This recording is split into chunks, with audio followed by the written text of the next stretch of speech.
You are listening to the Knightline Sports Network, brought to you by Travis Dever and the Dever team, 386-690-1636.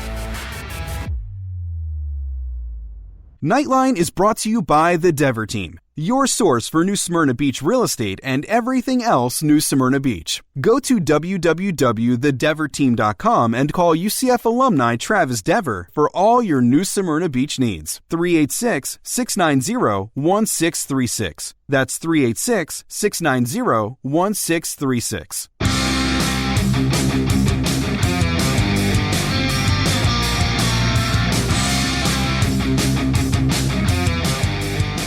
Welcome to UCF Knightline, your source for UCF sports and former player information.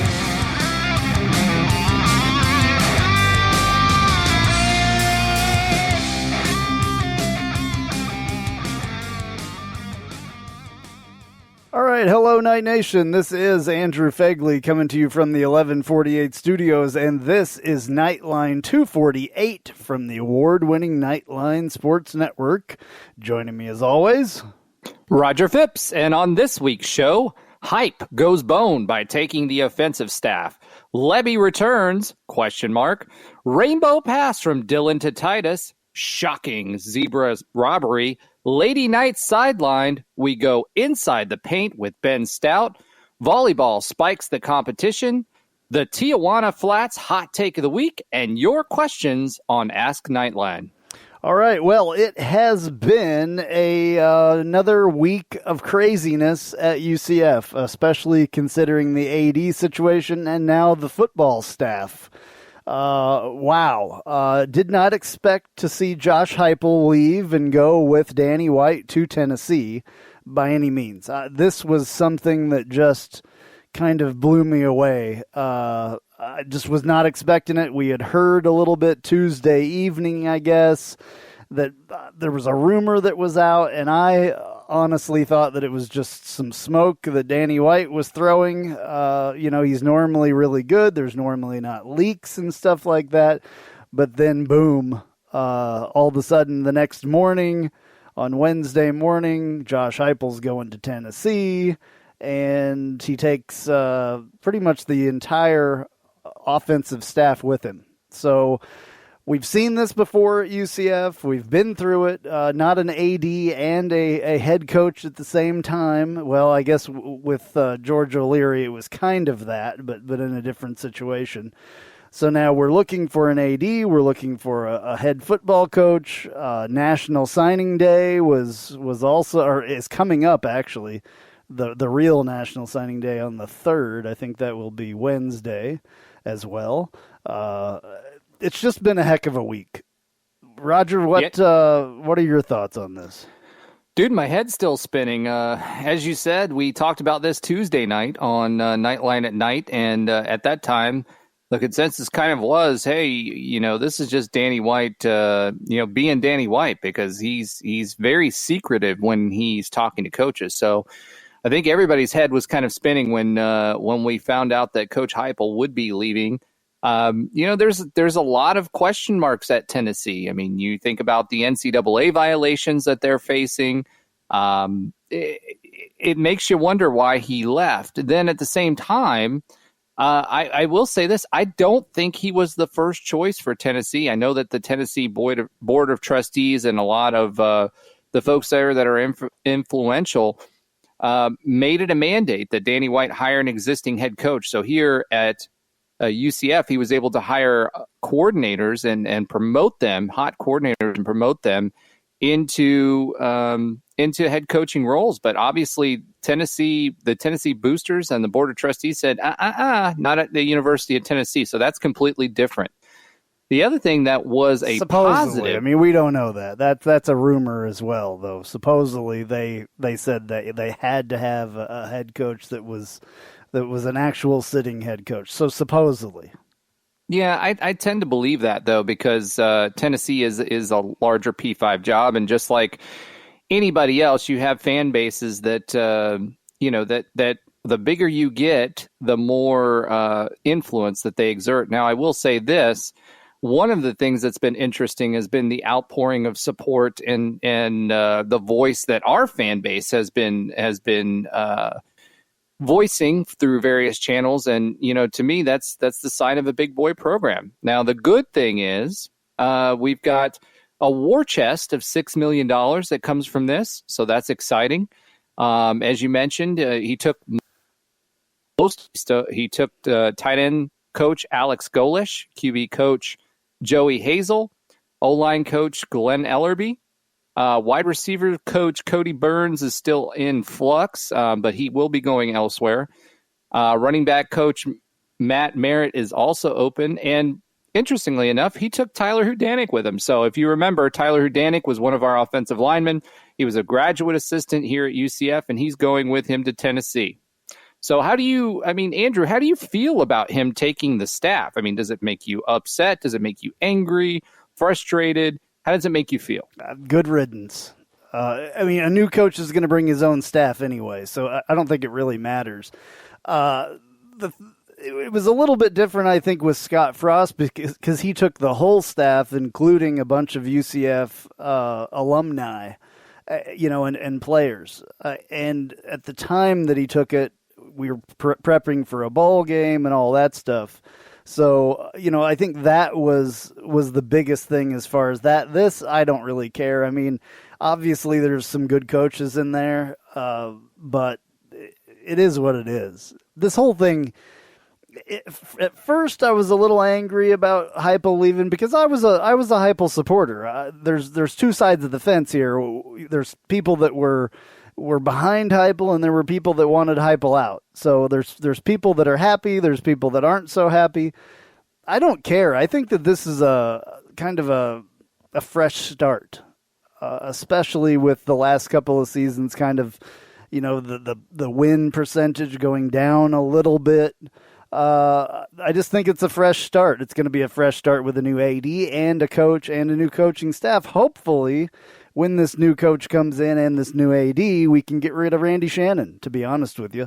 That's the one that I really wanted to see. I'm not shocked that he's not going with Heupel at all. I am shocked that none of the defensive team coordinators are going with Heupel, though. So we'll still have to see about that because I know Heupel did hire some of those guys. Not all of them, but I know that Heupel hired some of them. But this does show the division between that we've been hearing about, and I was kind of a denier in the whole division between the offense and defensive staffs at UCF, just because I knew that there was some issues between Randy Shannon and Coach Heupel, and we've talked about that before and why there would be that issue. But I guess it's more, you can see it now more with this situation. So I just can't wait till we can get a new AD and a new head coach, and then we can talk about all that. You know what I'm saying? Do you think UCF has to hire a new AD before they go fishing for a coach, or do you think that's something they do at the same time and then they hire the AD first and then hire the coach, or what do you think? I think the AD has to be on board first, personally.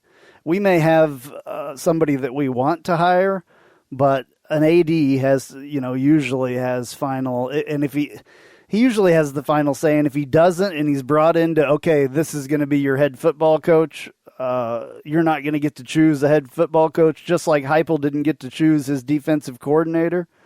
That puts a bad taste in anybody's mouth at that point. And then there's the room for, he didn't hire him, so he's not going to support him, blah, blah, blah. I think that AD needs to be hired, and then we can figure out, here, look, we want this guy as our head coach. This is what we were thinking. What do you think? I just feel like that's the best way to do it. Make the AD seem like they're involved, even if they're really not as much, but just make them feel like they're involved to make the situation just a little bit better. So do you think this messes with our timing at all as to how long we take? I know that we just recently hired a search firm for both the AD and eventually the coaching staff. Do you think this advances our timeline, or the need to advance our timeline at all? Or well, we need to. I know we're, the timeline Scott Carr. this timeline needs to be quick anyway, because we're coming up on where teams will start to be preparing for spring football. So it's time. It's time right now. This is a bad time to not have a head football coach, especially with closing out recruiting and closing out National Signing Day. That's all kind of in flux because we don't technically have a head coach. We have an interim head coach, which a lot of people don't even want to be here. And that guy could be gone.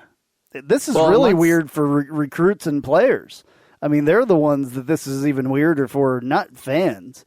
The players obviously have made their voice clear. And I think it's really cool, by the way, how the players have made their voices clear in this, and they all know who they want as a head coach. This year is different. The college football has changed with the transfer portal, with players coming up on being able to use their image and likeness and make money off of it, with the transfer portal being basically a free agency in college football. With social media, I mean, obviously, players are more likely to talk on social media than they've ever been before. And recently, more former players, too. Former That's the players other big as one. well, and those people are important. And it seems to be that Heupel didn't think that those people, especially those former players, were very important from what it sounds like. I understand this year was a COVID year, so you wouldn't want a bunch of people inside the bubble. But it seems like from what people are saying is that he wasn't very welcoming to the former alumni. And that's a problem as far as I'm concerned. You have to be able to welcome your former players, alumni in, and let them, be a part of what's going on. I think that's extremely important for many reasons. And I agree with you. List some of them, whatever, but it's just that's a big deal. And to hear former players on social media now that Heupel's gone talk about that, that's disheartening. Yeah, I agree. I mean, You heard it, Coach O'Leary always kept former players and welcomed them back through Manny, who's been a big part of our program, who kind of led that development of that relationship and maintaining that relationship and keeping those former players in tune with the program. Scott Frost, he was pretty good at it as well. Exactly. He did a good job at it. And it seems from everything we've been hearing lately, Antoine Poe was very vocal about this. A few others that basically that was not encouraged during Heupel's tenure, and I think that is a problem, as you said. I mean, there's something to be said for keeping your practices secure and all that other stuff, but you're talking about former players. So yeah. I think that was a big miss on his part. And again, we're playing Monday morning quarterback here, but it's interesting to see how many former or recently former players that played for Heupel are coming out and making their voices known about their almost pleasure about getting someone else within the program. We knew that most of the Scott Frost recruited players did not like Heupel. Obviously, Heupel and Frost were two totally different coaches as far as the way they coach. Scott Frost is a player's coach. He's wants to be their buddy, all that stuff. It worked really well here. It's not working so good in Nebraska. But Heupel, on the other hand, wasn't one of those guys, I don't think. Wanted to have some fun, obviously, because we saw, video come out of practices where they were having fun doing different stuff. And from what I understand, he's a guy that likes to have some fun. But I think he was more of the hard-nosed football coach versus what Scott Frost was. And I think that was a big difference. So those players in particular didn't like the way that Heupel did stuff. You even saw Dillon Gabriel put a tweet out there saying that, he didn't even get a call and then he deleted it. And then he came back and he says when we had the recent commitment for Titus, he's got something out there that talks about hashtagging Scott Carr and one of our other choices for coach that we'll talk about here in a minute. But it makes you wonder how much the team really was behind the coaching staff and whether they truly had bought in, and maybe some of that affected what we were doing. I mean, the body language on the sideline was certainly different throughout the season. Some of that had to do with COVID, obviously. Some of that had to do with the fact that we weren't winning every game. So that's a reality check for everyone. It's a lot easier to be happy when you're winning every game. But well, welcome to college football. No matter who the coach is, who the staff is, you're not going to win every game. That needs to be like, we just need to get rid of that mentality. It's not going to happen very often. It just won't. We need to get rid of that. We're not going to win every game. I'm sorry. But that's something that, like, it's highly, like, I mean, I don't know what the word I'm looking for, but it just doesn't happen very often. Unlikely? Unlikely. Highly unlikely, highly whatever. I would just be happy with winning a conference championship and then seeing where that takes you. I think it's unrealistic to think that we're going to win every game every season. It's just you'll see. So what's the goal, Andrew? Is the goal to win the conference championship, or is it to get to the NY6? I mean, what's the expectation season in and season out?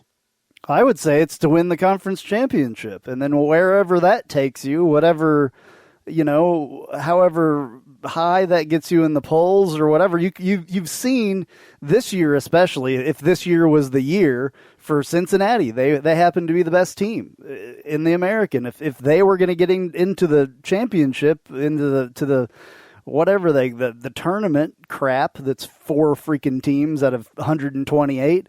If you're going to get there, this was the year to do it. We thought Cincinnati should have been ranked higher, should have been in it. They weren't. So that says that it's not possible from the G5 level. It's not possible. So I don't think that should be the goal because it's not possible. No, but the New Year's Six game is definitely the New Year's Six is, yes, absolutely. But you normally get into one of those if you're the American champion. So I think the goal should be the American championship.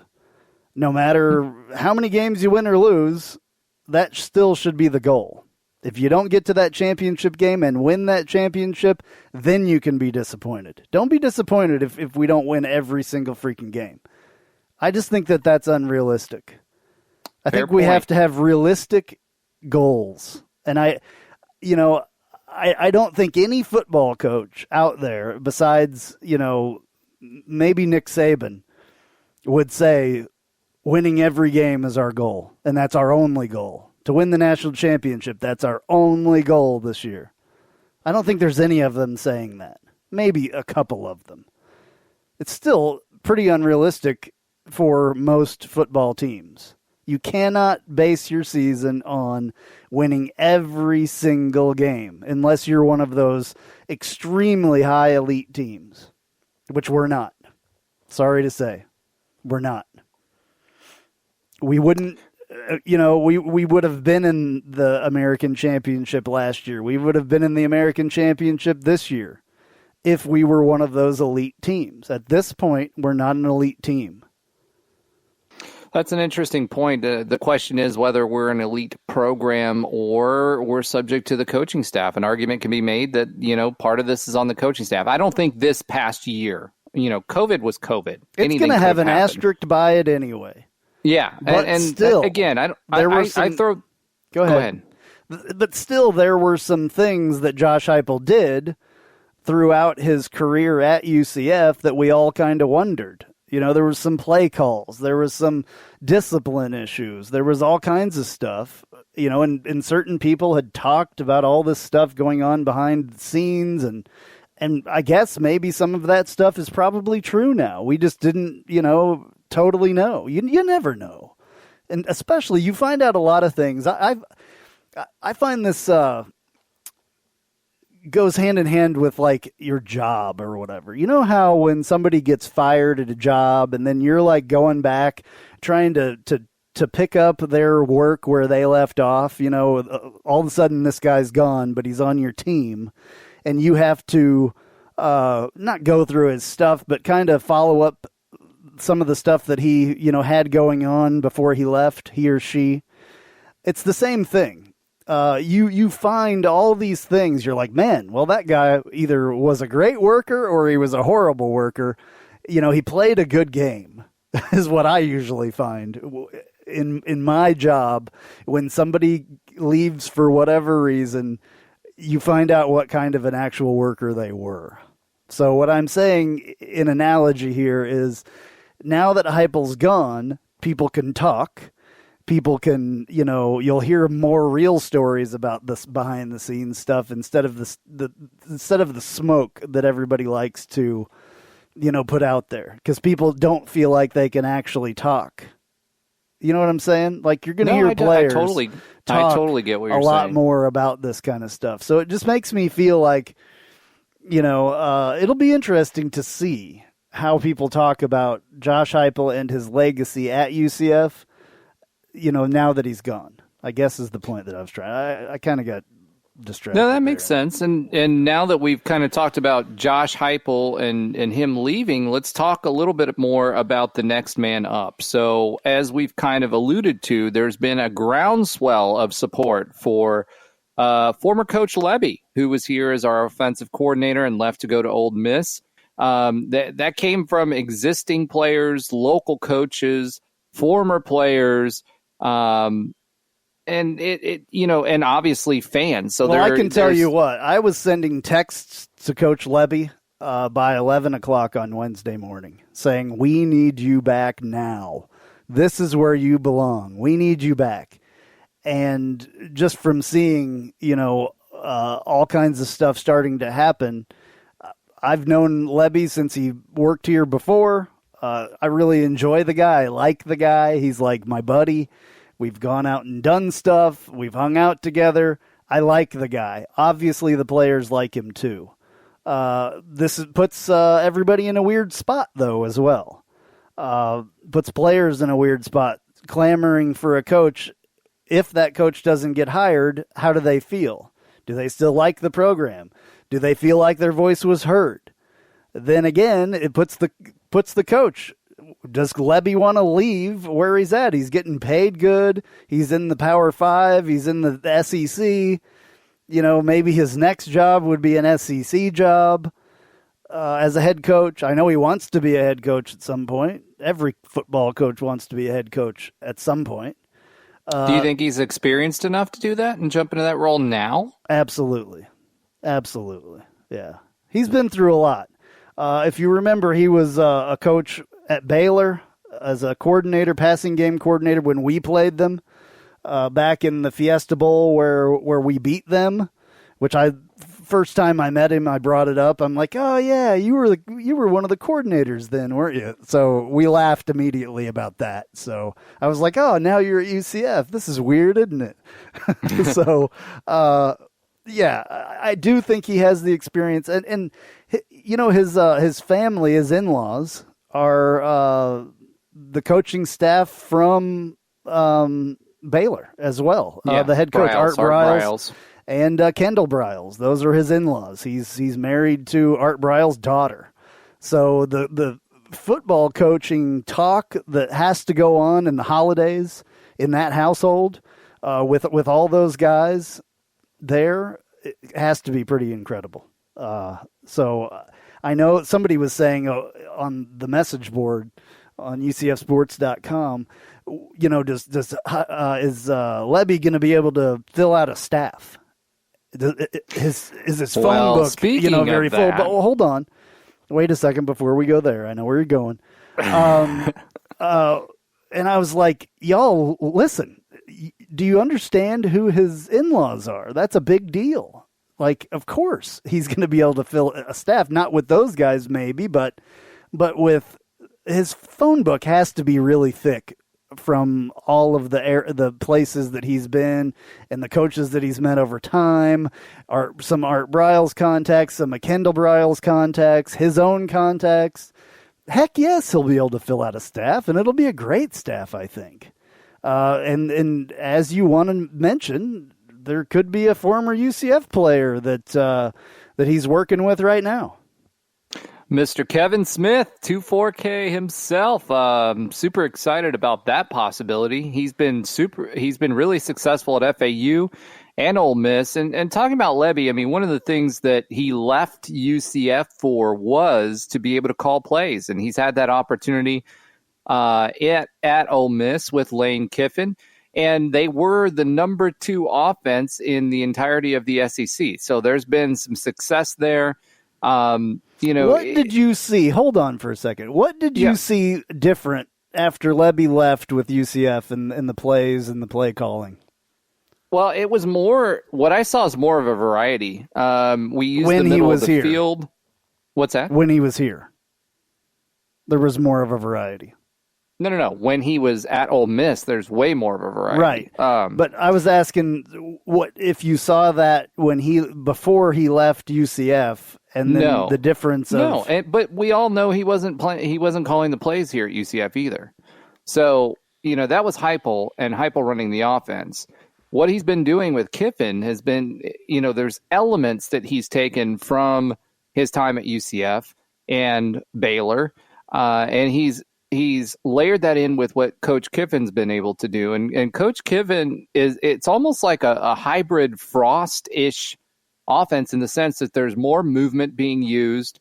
They use more scheme to use multiple levels. So you're using the first, second, and third level. More to like try the to actual Baylor offense was.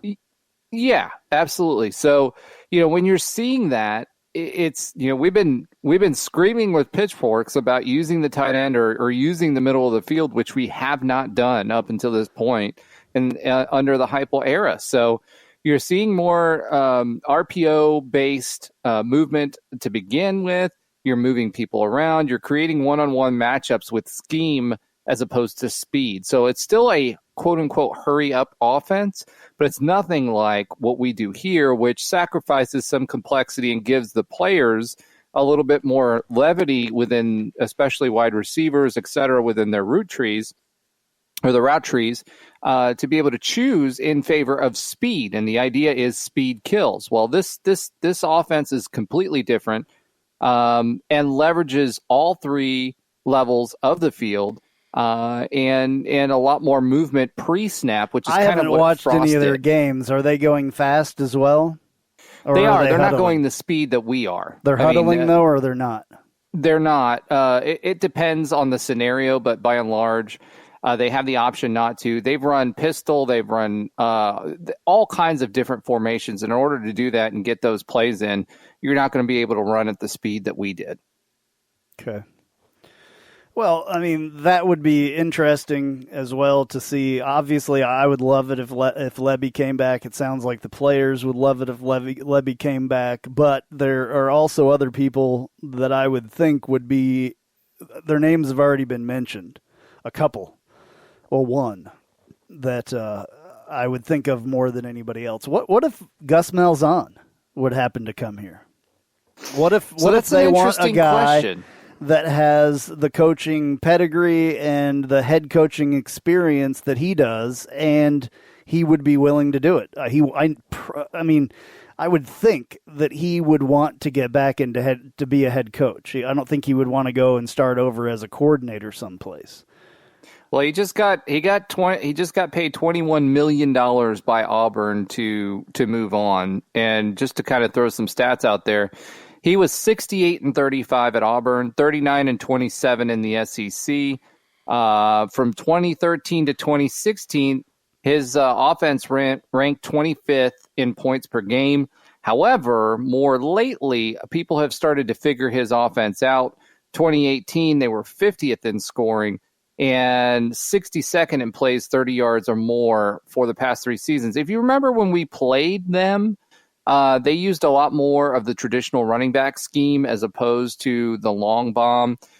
They used a lot of rollouts, etc. So it's not really what we are used to, and I'm not sure if it would take in the last advantage. couple of years. It's not what you're used to. It would be more of a George O'Leary type thing than a Scott Frost or a Josh Heupel thing. That would be a different scheme for sure. I agree. And he was 9-19 against Bama. I mean, obviously that sounds terrible, but not many people are winning against Bama. Bama, LSU, and Georgia. And he was 2-5 in bowl games. So not a lot of confidence around that. I mean, to me, really, that question is do you keep on the trajectory that we have been? And you saw some other folks. What would our players look like in his offense as well? That's another thing that I think about. I think more pro style. I mean, you're going to get bigger guys and you're going to try to recruit SEC. I don't know if you can do that here at UCF. I mean, George O'Leary got those bigger guys and ran a pro style set, but he did a lot of diamond mining. I'm not sure if you want to bring someone in, and I don't know how good he is at player development to be able to do something like that. So the question is do you keep going the way that we have been going with the last two hires, which is bring in a coordinator, hope he's successful. If he's successful, know he's going to leave. Or do you bring someone who's been there, done that, come in and try to stay here and create a little bit of stability within the program? Yeah, absolutely. What other names have you heard? Brian Johnson is actually someone I'm intrigued by. He's currently the offensive coordinator and QB coach at the University of Florida. He's taken responsibility now. Mullen tends to call his own plays, but supposedly Brian Johnson has also started to call some of the plays. He was a coordinator offensive coordinator at Utah from 2012 to 2013. They were successful during that time, and Houston briefly in 2017 before they had that coaching change. He is the first African American coordinator in program history.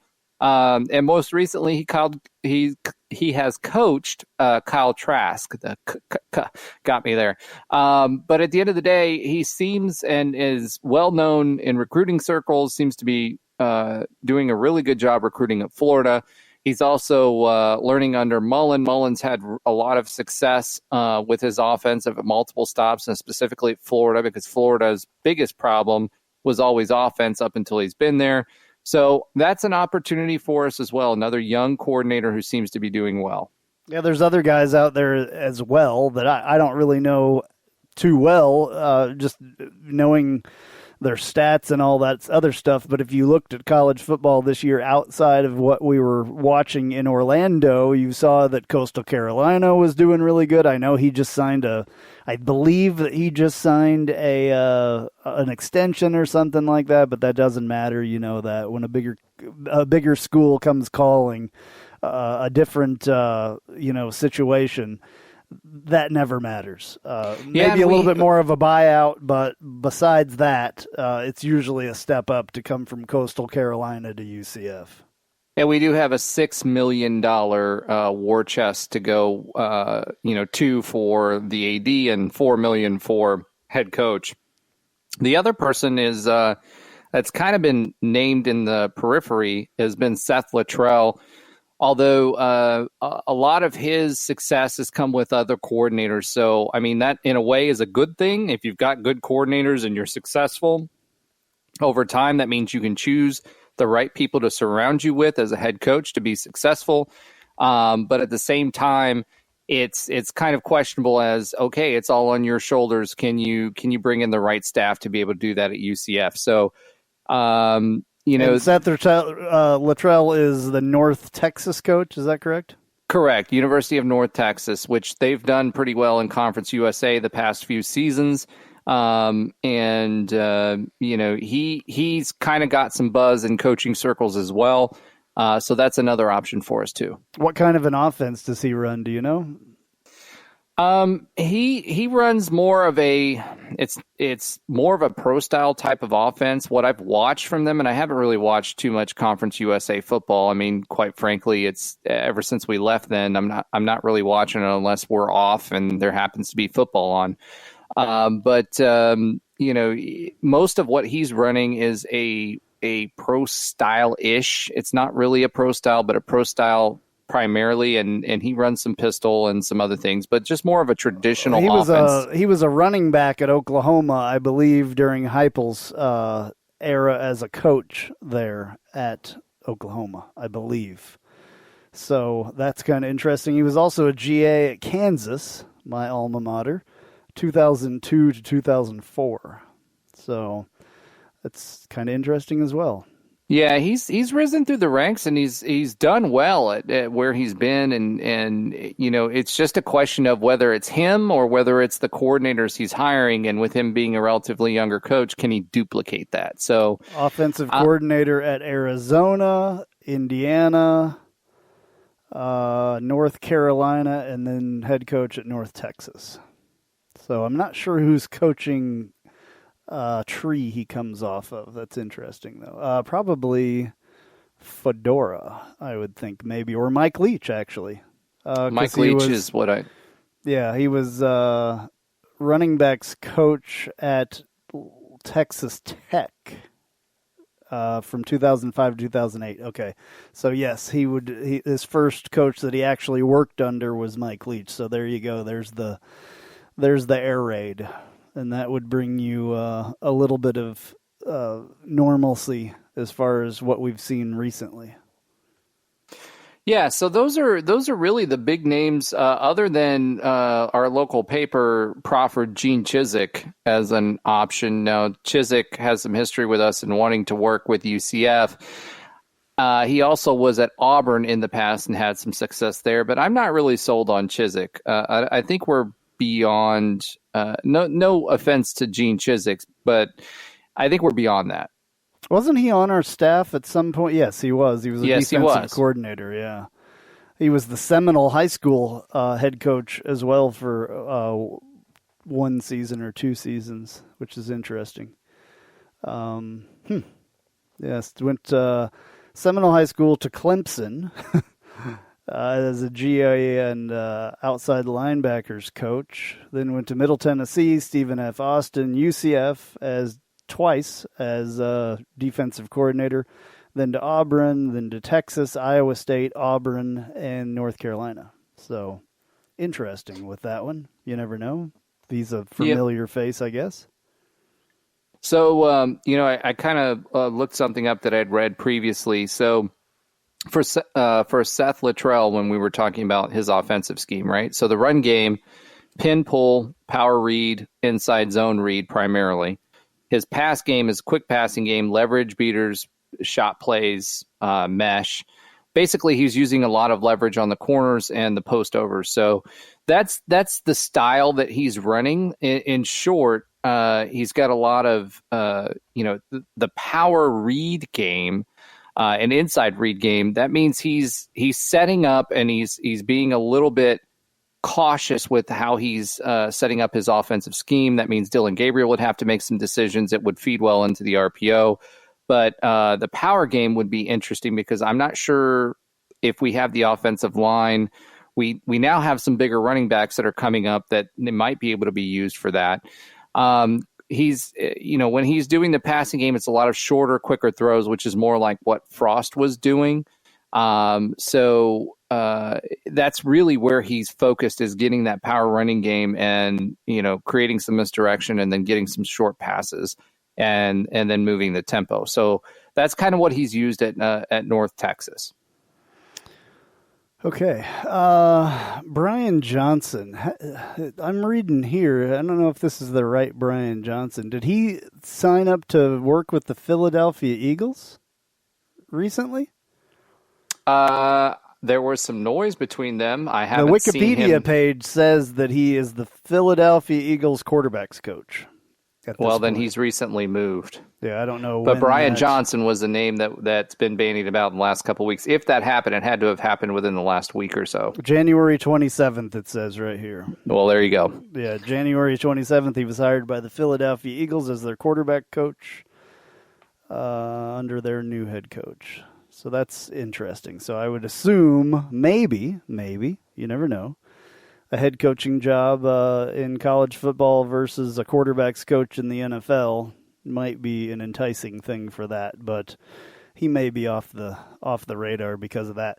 I mean, I would think, this all goes back to who they hire as AD, like I think I said before. I would think possibly the chances for Lebby would be a lot higher if they hire Scott Carr as the AD. for Lebby. Who knows otherwise? Well, Dillon Gabriel did put those initials in his tweet earlier, where he said after they signed Titus, he said 2 more to go, and the initials were Scott Carr's and Jeff Lebby's. So I didn't see that one. Yeah, he's clearly gunning for both of them. Well, I mean, that's what I would like to see. I think that Scott Carr. I mean, I don't know. I don't follow ADs personally. I just don't. I don't even know who's out there. I don't know who could even be hired. Like, I don't even know who's available. So, well, here's the as thing far about as I'm Scott. concerned, Scott Carr knows everything that Danny White has been doing here. He was here the entire time that Danny White was here and has been his right-hand man. I think I said this on Knightline at night, maybe. That would probably be the guy that you wanted if you wanted to continuing the fundraising and everything else that Danny White was doing. He probably would be your guy. It just would be an easy transition. And he I was also going to say, fundraising and tickets have been his thing, and as well as he was coaching, he was in charge of basketball, the basketball coaches, and a few other coaches as well. So he's already but his entrenched. boss was Danny White. Yeah. So, you've got to be thinking that Danny White put some of that stuff in his ear. It wasn't, all those ideas probably weren't his. Maybe they were, but probably not. So you would think that he would be closely in tune to what Danny White was doing here and knows everything about what's going on here. So it would be I think it would be a simple hire. If it was up to me, and he knows all the donors. If it That's was the up, big thing. yeah, if it was up to me, I would hire him as the AD. It's not up to me, unfortunately, but if it was, it would be an easy choice. It would be no question. If he is able to be the AD and maybe people in the program know a lot more about him than I do, but just knowing all those things, he would probably be my hire. And then I would think that he would probably talk to our football players and see, what do you think? And obviously it's pretty clear what the players think. And I would go after Jeff Lebby as quickly as possible and get this stuff done. This needs to get done. That's the biggest thing as far as I'm concerned. I don't think there's time for a search committee. This stuff should have been done. It needs to be done this week. Should have been done last week. They should have had, if it was me, I would have had people lined up. That's how I kind of do things. I plan ahead. If this guy leaves, I'm hiring this guy. If this guy leaves, I'm hiring this guy. You know what I'm saying? It's probably not that easy when it comes to money and everything else. But well, I mean, the biggest thing is just Cartwright's new, and this is a big deal for him. And he's been dealing. You can't think that it's just going to be Cartwright's decision. There's a lot of people that are going to be in on this decision besides Cartwright.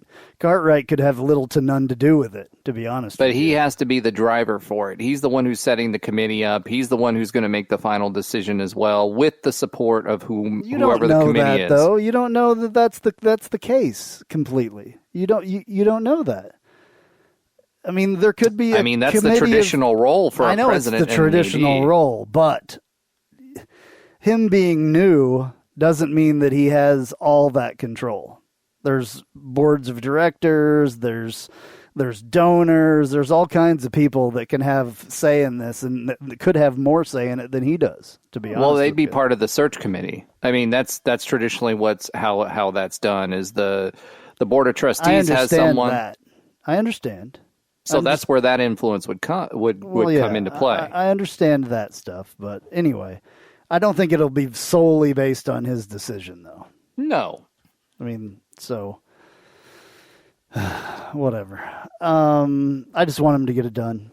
That's all I care about. I want to know where our program's going. I want our players, more than anything, to feel secure with what is going on at the school that they are at, more than anything else.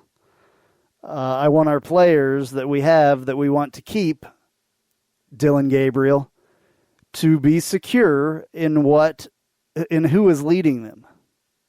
That's the biggest thing for me. I could care less who they hire.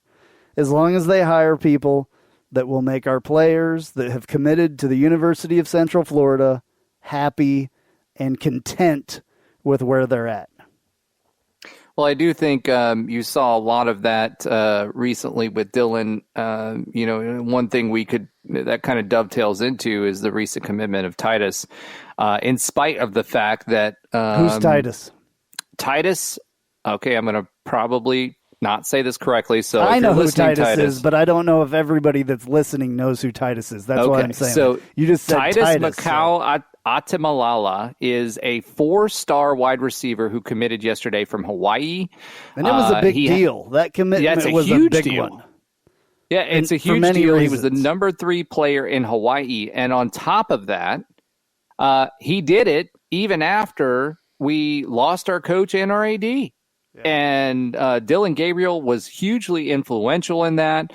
And believe it or not, Mackenzie Milton was as well. One of the things that Titus talked about after he committed to UCF over UCLA, USC, Nebraska, Maryland, Hawaii. One of the things he said was Mackenzie Milton had actually talked to him after he had transferred and talked to him about all the great things about UCF. So that's a huge deal. The guy's 6'1", 170 pounds, plays both ways, wide receiver and strong safety.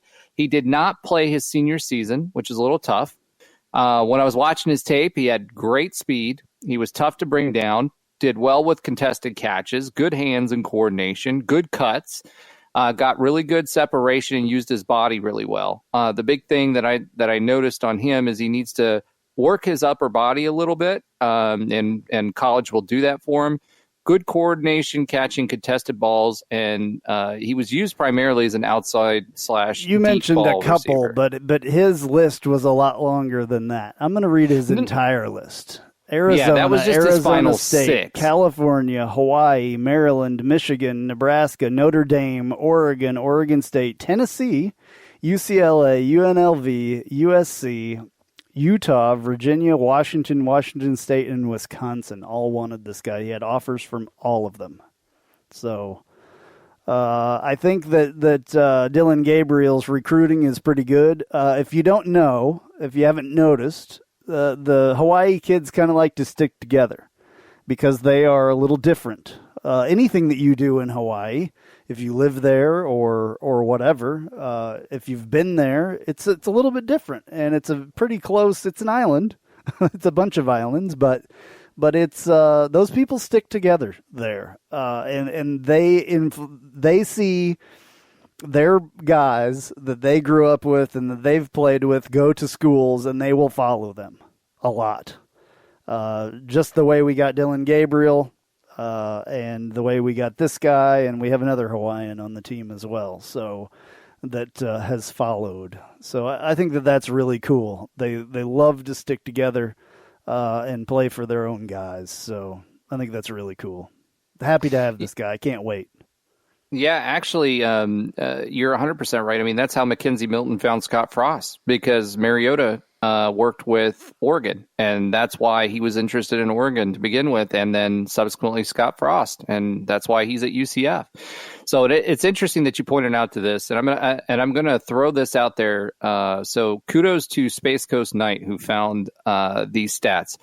So in 2015, the top player in Hawaii was Canton Kaumatuli. He was on our team, had transferred to UCF, had to retire early due to concussion. In 2016, we got the number 10 player in Hawaii, Mackenzie Milton. 2019, we get the number 7 Hawaii player in Hawaii, in Dillon Gabriel. And 2021, we got the number 3 player in Hawaii in Titus McLeod. I'm sorry, man.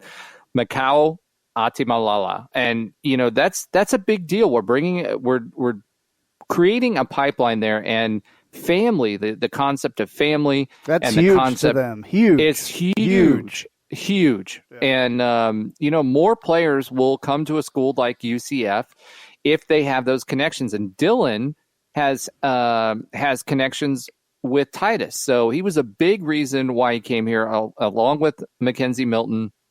And this pipeline is just going to continue to happen because these are great players that are coming to us. As you mentioned, we have an offensive lineman by the name of Phegley. That was a freshman last year. That's how he said it. Phegley. So it's P-A. You put a little thing at the end of it. You can't see there my you go. Little... But I have to get better at my Hawaiian last names, I guess. Milton I can handle.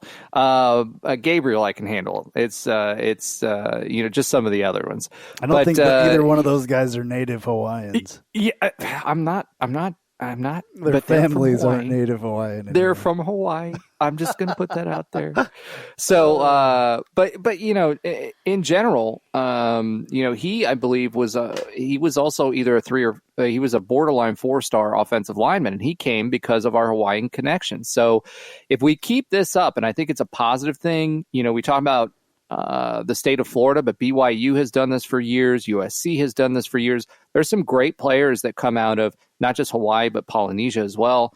If we can continue that pipeline, I think it's only a good thing for UCF. And I mean, this guy came here despite us not having an AD or coach. So that speaks to leadership on Dillon Gabriel's part. And that's why it's important to have the relationships, not just with an individual, but also the community. Absolutely.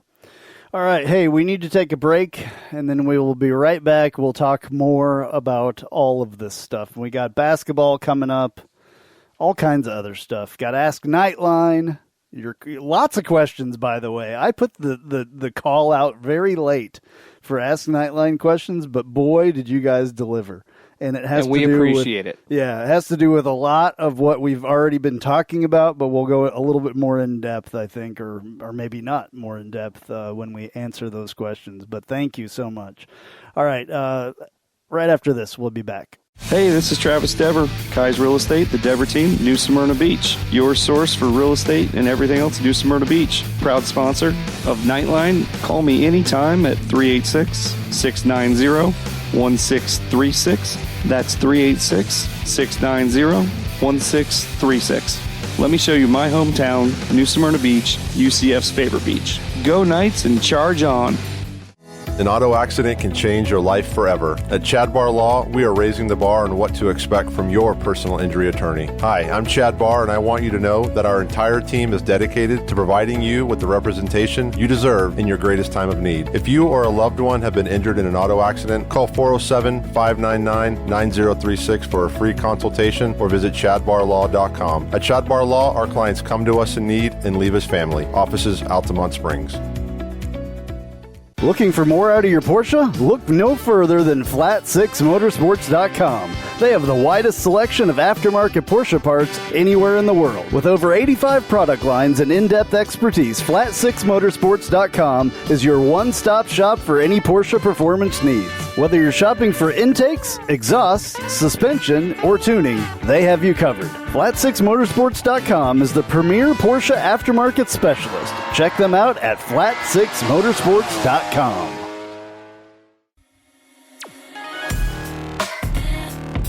Ladies and gentlemen, put your hands together for Knightline's own 7-footer, Ben Big Social Stout, and Inside the Paint.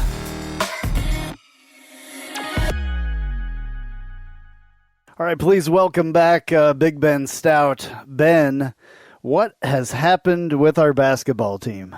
I feel like that's the leading question that you start each time we start a segment. You ask me, what has happened with our basketball team? Well, this past week, we finally, after a 5-game losing streak, we did get a win. So there's the positive thing. We finally got off the schneid, if you will, after losing 5 straight to some really tough teams. We were able to come back home against a team in East Carolina that, while they have a couple of really good players, especially with Jaden Gardner, we were able to go on a huge run in the first half. We took the lead with about 3 minutes left. We had a lead of 19 points, and we were able to kind of ride that. It was a tale of two halves, that game against East Carolina, where they just kind of went on a big run themselves and made it interesting in the second half, where Jaden Gardner kind of went off. We were containing him in the first half, and it just kind of all fell apart for us. But luckily, we built up a good enough lead in the beginning of that game to carry that through to the end, and we made enough plays at the end to win the game. And I was so happy to finally take the victory. And then looking ahead, or going ahead, I should say, to last night's game, Saturday's game against Wichita State, playing at Wichita State, a team that has had a lot of turnover this year. They got a lot of new faces. Their best player being Tyson Etienne, but they've got a lot of transfers that have really contributed, and they're a well balanced team. They're a well coached team, and it's at a place that we've never won against a team that we've never beaten. We've never beaten Wichita State in basketball before, and we were right there with an 8-point lead with about 3 minutes and 15 seconds left in the game. And unfortunately, they went on a run there and were able to force overtime, and just kind of didn't work out for us. We were a little bit back and forth in overtime, but for the most part, turnovers were the story in that game. When it comes to the negatives for us, we made some really silly passes, in my opinion, gave them the ball back in critical situations, especially against the press. And it just, unfortunately, they had the poise down the stretch and we did not. It was a really disappointing, I'd say, of all the losses that we've had this year, and obviously we've had a few crushing ones, but that game going against Wichita State, going against that team that we've never beaten, was probably one of the most disappointing one for me this year. All right. So do I get to go on my rant now? Go for it. Okay. So Ben, before I ask buddy. you a question, I'm stepping onto my soapbox right now. I'm standing myself because, man, these refs, you talked about those last 3 minutes, and I hate loss on refs. I absolutely hate it. But my God, 4 straight possessions where they gave the ball away. Reynolds getting mugged, had a bloody nose, got mugged before that play, no foul being called. The charge on Mahan was complete BS. That one was horrible. I mean, just horrendous. My gosh. I mean, if you're a referee and there's 3 minutes left in a game and it's an 8-point game, and then when it ticks even closer and closer to 0, and you're making those kind of calls, I'm sorry, you should not be reffing. So let me just point something out to you that I think illustrates this point. Wichita doubled us up on trips to the charity stripe, and it wasn't because we weren't going inside. It wasn't because we weren't passing effectively, because this was our best assists game. Did Wichita have more than we did? Yes. But we were driving the paint, and we just weren't getting the calls. It was almost as if these guys had money on the game, especially on that last 3-minute threshold. Now, I agree with you 100%. I have to question why Johnny, I know Dre Fuller played a heck of a game, but I'm going to ask this question to you. Why in the heck was Perry sitting when we constantly had freshmen out there and we had Mahan, but they were dribbling right into a trap every single possession? There was no help. Why would you not switch out your strongest point guard out there with the best handles? And then secondly, why give someone who's been sitting for 20 minutes the last shot in the 3? It was great. The play was designed well. I understand they were probably going to be covering our best shooters, but why design that play for someone who's been sitting for 20 minutes? Okay, I'm going to mic drop and let you talk now. All right, so a lot to unpack there, Roger. There's a lot to unpack. So I was fired up. Ben, you saw my text messages. I was angry. Yeah, I hear you. And I rewatched the game today, and knowing just how upset you were, and I was as well, about the calls and miscalls on the referee's part. I'd say one of the more egregious ones that is a little more nuanced that not too many people would notice unless they were really, really paying attention to it is they had this the screener action that got Etienne a dagger 3-pointer towards the end of regulation. It was a huge shot for them, and he nailed it. It was a great shot, but it was a moving screen, like a textbook moving screen that they called a few moving screens on Reynolds earlier in the game too, on our end, that if you're going to call it for us, you need to call it for them in that critical moment. So I hear you on the refs. And I also hear you on Dre Fuller in the sense that Johnny Dawkins was asked in the post-game press conference, kind of a very similar question to what we would have asked if we were on that press conference where, what happened with Darius Perry there? He didn't play the last 8 minutes of the game, I guess, and basically the entire overtime up until the last 20 seconds of overtime. And he said it was hard to take Dre Fuller out in that situation because he was playing really well. And so rewatching the game today, it's true that Dre Fuller scored all of our points except for 2 free throws in overtime. So we had 11 points in overtime, and he had 9 of them. But the plays that he was making in overtime to get his points, I honestly have seen Darius Perry already make all of those plays. It wasn't like he was making except for the 3 to start overtime. He wasn't making spectacular plays, but what he was doing, and I think that once Johnny Dawkins, while he answered that question, Dre was playing great. That's the reason why Darius Perry wasn't in it. I think when he rewatched the film today, I would think that Johnny probably regrets not having Darius Perry in the overtime, especially. Or late in regulation. And I say that because you're absolutely right. Darius Perry has proven that he's probably our best ball handler of the group. He's very athletic, and he is a playmaker. He does make some great plays, whether it's finding his teammate for a pass or shooting the shot at the right time. And he's made some dagger threes this season. But on the flip side of that, Dre Fuller actually had some really egregious turnovers against the press in overtime that, as I'm watching it, it's easy to be an armchair quarterback, if you will, or, watching it from my couch and being critical. Or an armchair power forward. Armchair power forward, exactly. Or a point guard. It's easy to be critical when I'm watching the game from my couch, and I have the benefit of hindsight, knowing what's going on. But just some of the passes that were being made. I mean, he attempted a cross-court pass against the press about a minute into overtime. He was trying to get the ball to Brandon Mahan, but he passed it over about 4 of the Wichita State players. I mean, it was just there's no other way to say it, but it was just a horrible decision in that moment. Well, and to his credit, let me jump in here too. One of the things that I hope Johnny is doing today is he's looking and he's going through, we've done pretty well breaking a press pretty much all season long. But the guys were all 3 guys that were there to help out with the press.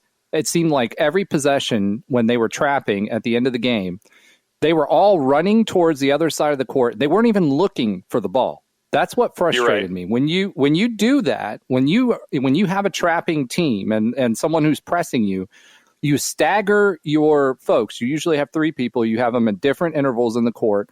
And then you always are looking for the ball so that you create an open lane so you don't dribble into a press. And they kept dribbling into the trap on the left-hand side. I mean, for God's sake, Reynolds, poor guy. I mean, he's a big man. He's not supposed to be handling the ball against a trap. They left him there. There was nobody around him. They were all almost to the half-court line.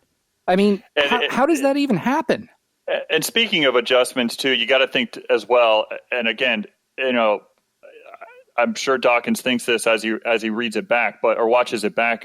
Reynolds was playing great, but once that trap starts to take a hold, once they have some success with that press in overtime, you got to think that maybe you just take Reynolds out for a possession or 2 and get Sean Mobley in the game. I mean, Sean Mobley is an experienced guy that does make some really good decisions, and having a guy with a little bit of size that can run up the middle of the court and be that outlet for people and make good decisions once he actually catches the ball in a pressing situation, that might have been another good thing. But what we saw even in the first half when Wichita State tried a little bit of press when Perry was in the game is that we didn't necessarily need to, have any type of press break offense because he was able to kind of weave in and out with his ball handling ability and kind of break the press on his own.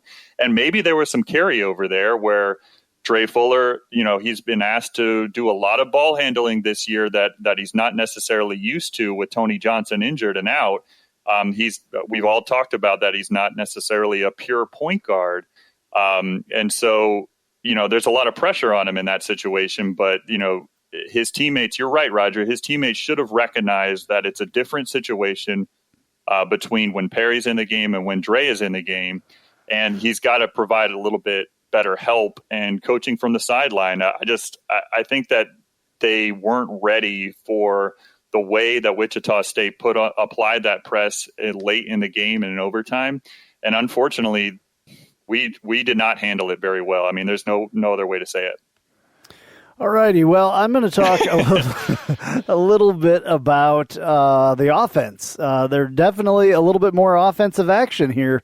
I know there was an extra 5 minutes or whatever it is. Is it 5 minutes for overtime? Yeah, 5 minutes Correct. in overtime, Okay. Yep.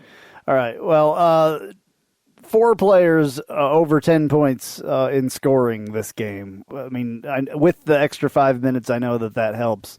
Isaiah Adams with 12, Brandon Mahan with 17, Dre Fuller with 13, and Jamal Reynolds with 17. It looks like Brandon Mahan, and I've kind of focused on him in the last couple of games. These last 2 games, it looks like he's kind of back.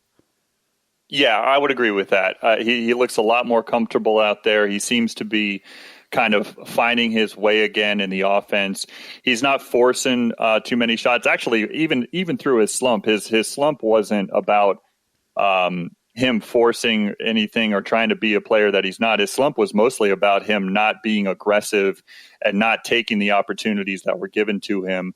And he seems to have gotten that confidence back in the last few games, which is great to see because we absolutely need him to pick it up. And another guy that you mentioned there, I mean, Jamil Reynolds played the best game that he's played in a UCF uniform.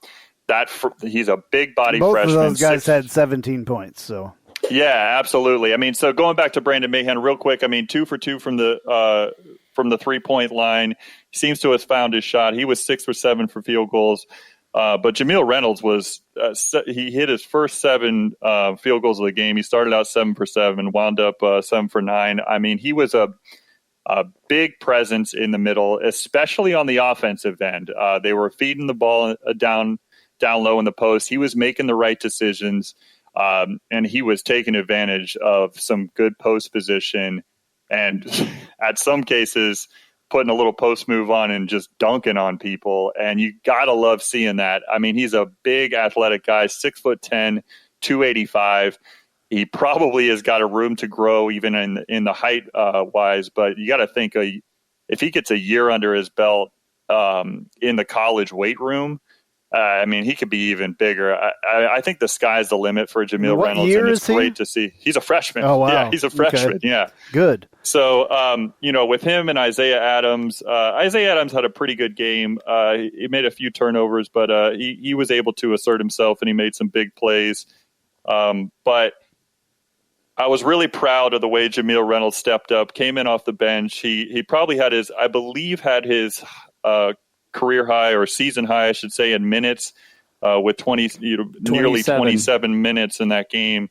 So I thought he handled that well and, went into a tough environment. Fans are not, going into Wichita State is a tough environment, and he asserted himself really well on the offensive end. I think that there's a lot that he can still improve upon, even on the offensive end, certainly. Especially catching the ball in the high post and really making good decisions there, because that's going to be something that he needs to develop. I think there's a lot that a lot of room for opportunity and room for him to develop on the defensive end. He needs to get his hands up a little bit quicker and use that big body of his to kind of push some of the opposing big men out of the paint. But overall, great game, especially offensively for Jamil Reynolds. And that looks like another bright spot on this team that we can look forward to and not only the rest of this season, but upcoming in the future. The shooting percentage was better in this game for sure, especially in the second half, 66.7. That's pretty good for UCF, but turnovers are still a problem. Yeah, absolutely. 23 compared to their 13. You'll lose a game every time that happens. Yeah, certainly. If you just looked at you just mentioned the field goal percentage. If I would have told you that for the game, UCF had a 57, or any team for that matter, had a 57% field goal percentage, you would have thought that whatever that team that was at a 57% field goal percentage for the overall game, you would have thought that team won going away. Yeah. Which goes right back to the story of this game, and the reason why we lost it is because we not only had 23 turnovers, but we had egregious turnovers down the stretch that you just can't do in those situations.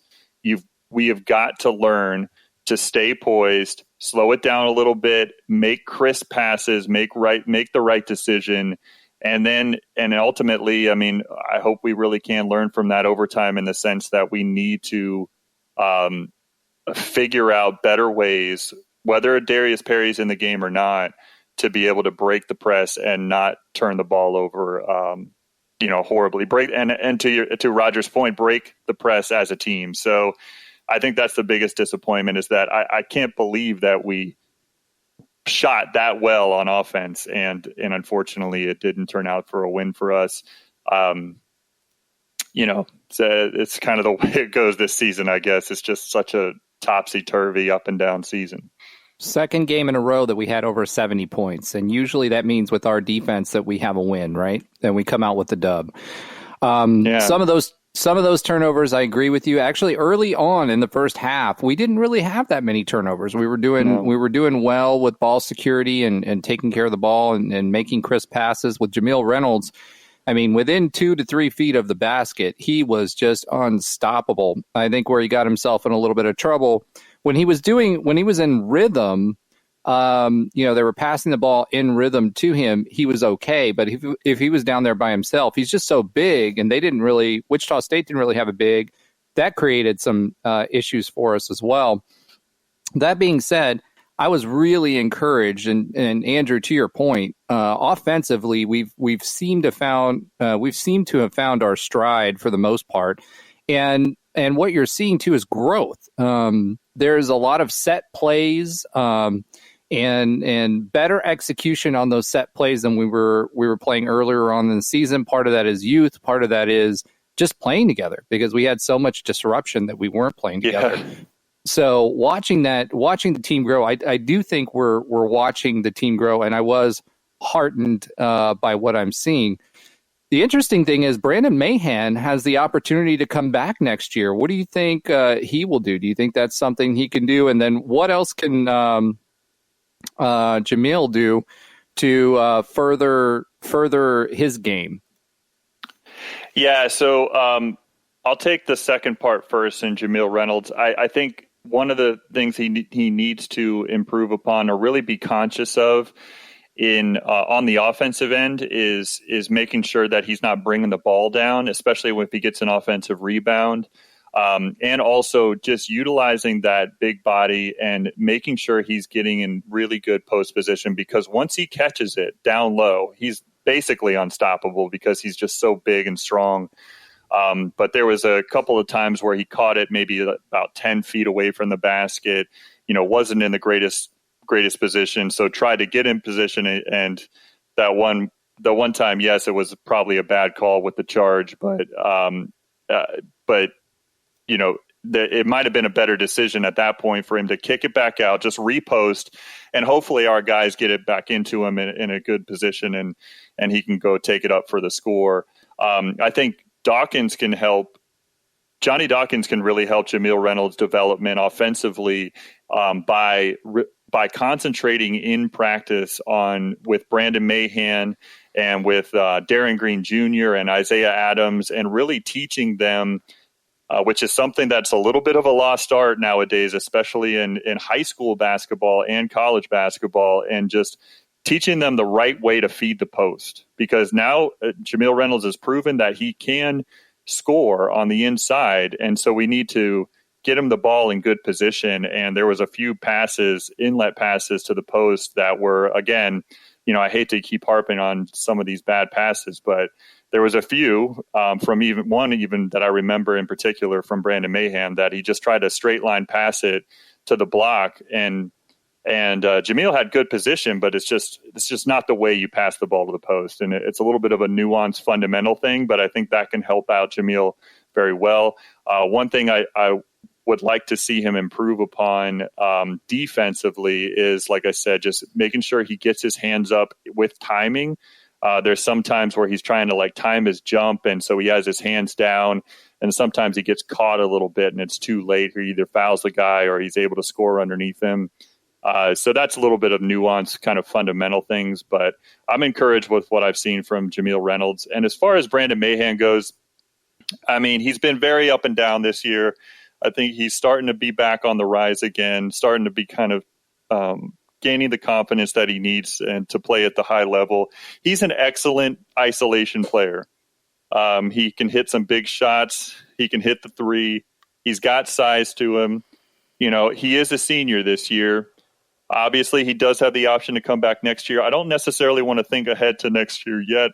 We do still have a lot of season left to play, but we've seen it in football and other sports. I mean, again, while they're athletes and they have the option and eligibility to come back if they'd like to, at the end of this season, Brandon may make the decision to go ahead and move on from college. And I'm not going to fault any athlete that makes that decision, whether he thinks he's going to be a NBA draft pick or not, or play over in Europe, or do whatever he's going to do in life, let alone basketball. If he decides that he wants to go into the real world and not come back to college for another year, I would respect that decision. But of course, if he wants to come back, I'd be happy that he went ahead and did that as well. So I really want to see him finish this season strong, because I think with a high caliber of play from Brandon Mahan, I think that's a good thing for our team. And so hoping that he can continue to rise up.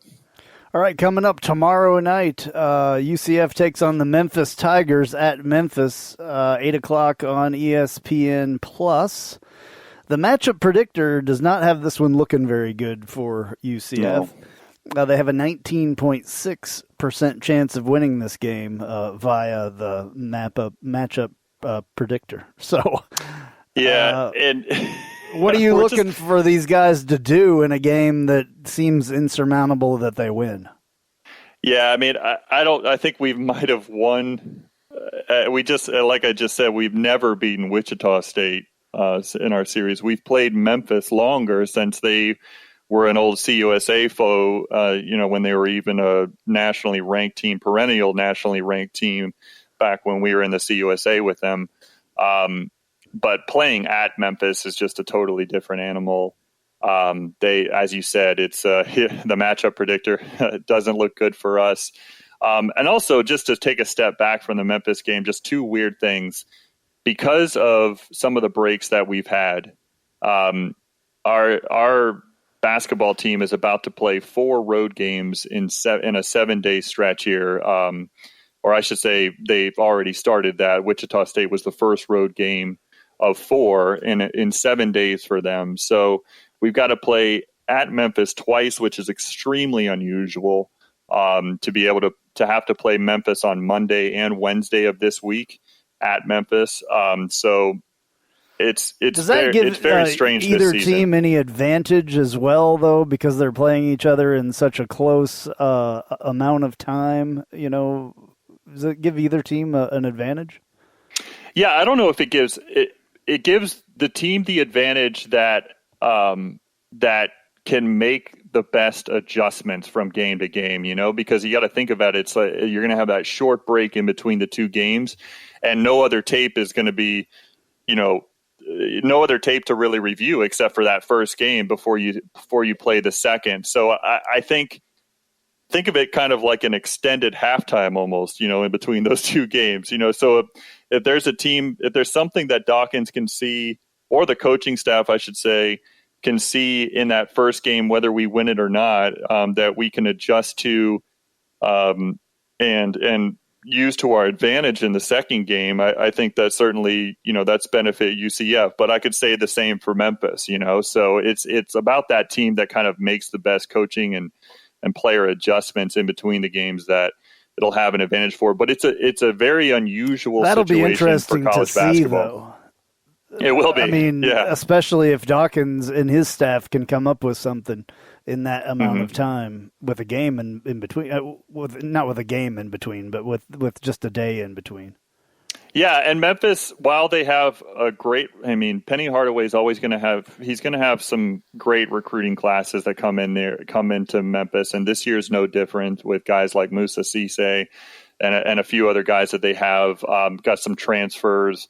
They have a guy in DeAndre Williams, who's their second leading scorer. He transferred in from Evansville. He was their best player last year on Evansville, and he's playing really well for the Tigers this year.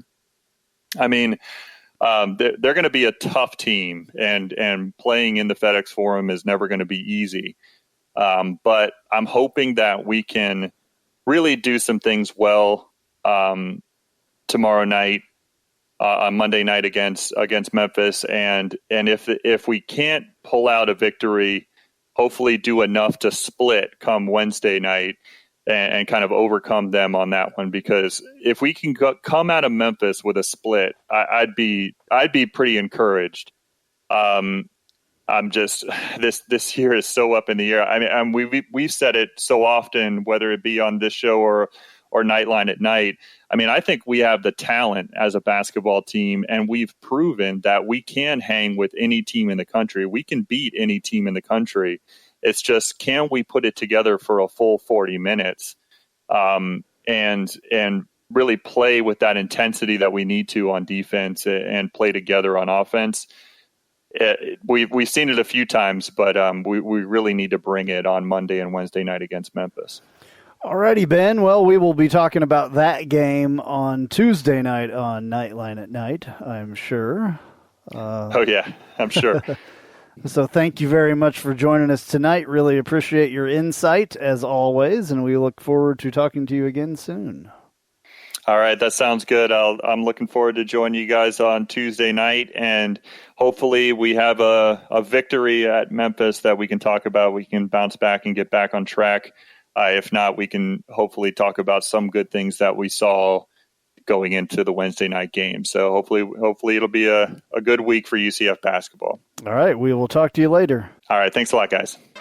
Welcome to the Tijuana Flats Hot Take of the Week. Visit TijuanaFlats.com for takeout or delivery, or visit your local Tijuana Flats. Tex-Mex for everyone.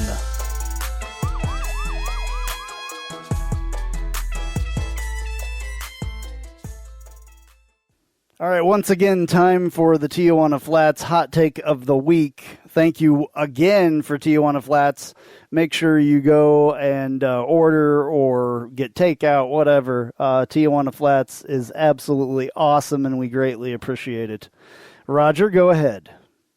Thanks, Andrew. Again, I'd like to express my thanks as well. Love Tijuana Flats food, so please make sure you check them out and also hit up that hot sauce bar because it's my favorite. Spice up anything that they have coming out of the kitchen. So for my Tijuana Flats hot take of the week, I have a little bit of a prediction. So I'm going to say this week, women's softball, volleyball, and baseball will make their respective tournaments this year. So a couple of those sports just started, but baseball has yet to start. In fact, we're waiting on them to finalize the schedule for baseball. But I'm going to go out on a limb and say, for my hot take this week, that all three will make the tournament. Softball, most of the team is back. As you remember last year, they were on fire and expected to go into an NCAA tournament when COVID hit. And I think they have something to prove.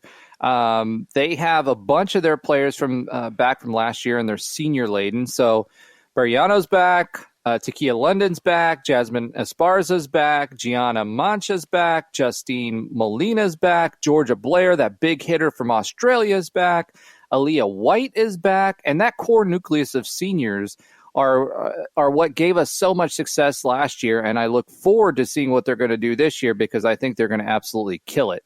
Volleyball has also been playing well if you've missed their games. They picked up some talent this year, but again, they're bringing back a lot of talented young women and are already early, and in the early part of the season are already 2-0 and doing it in a very, very, very meaningful fashion. Morgan Chambers is a star, as is McKenna Melville. Super excited to have both of those players back. And remember, this is a team that played Florida and Florida State, beat Florida State last year, and was a tournament team. So I expect more of the same for this year. UCF baseball checks in at number 24 for the year. They lost some important players, but have recruited really well. And as always, pitching will be the key to a deep run in the tournament. But I still think that they will make the tournament. They had a strong team last year, and they're bringing back Litchfield, Sinclair, Hunsicker, Patterson for pitching. And then they're bringing Justin, Rathbone, McCabe, Pena, who was a little up and down, but they're all back, and he was coming on strong towards the end of the year. So it'll be interesting to see where the hitting will come from for some of the folks that we lost to the league. But I have big expectations for spring sports, and golf might just surprise you as well. So that's my hot take for this week. All righty, good. That seems like a good one. Hopefully all that stuff will pan out. We shall see. All right, so another big thing that was going on this weekend, yesterday, this being Sunday that we're recording this show, was the Senior Bowl, and we had Richie Grant and Aaron Robinson out there in that. How did they do? I did not get to see it because I do not have NFL Network. Well, they both really did well. Unfortunately for Aaron Robinson, most of what he did was in practice. He had an unfortunate situation where he had an injury, so he didn't get to play in the actual game. And for Richie Grant, it was an opportunity for him to show his ability to be flexible in positions. Traditionally at UCF, he's played strong safety, but he was actually tasked with being a cornerback, both in practice and during the game, played really well. Aaron Robinson actually made enough noise. He's getting mentioned as a first rounder and a top 3 player. He didn't play the game. Top 3 in the first round?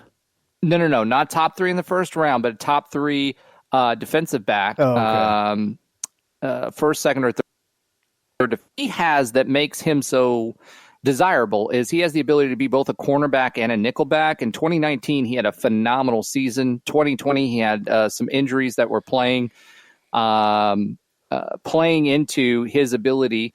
But at the same time, that nickel is really important to have that flexibility to play both in the NFL and is very valuable. There's not very many players that play both.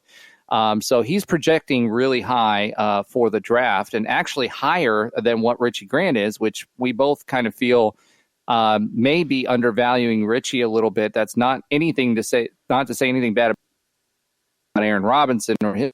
Richie had the opportunity and has opened up a lot of eyes this week in practice and in the game. He was, like I said, he was asked to play corner, and he played that well. One of the things that Matt Rule, who's the coach for his team, had said is he was very fluid in both positions on coverage. So when you're playing strong safety, he's a hard hitter. He can he does well in coverage as a safety, but doing that as a cornerback and the techniques that you're using are completely different. And while watching him play and being able to play well at that level with the Senior Bowl is usually, some higher level players that are expecting to be drafted pretty high.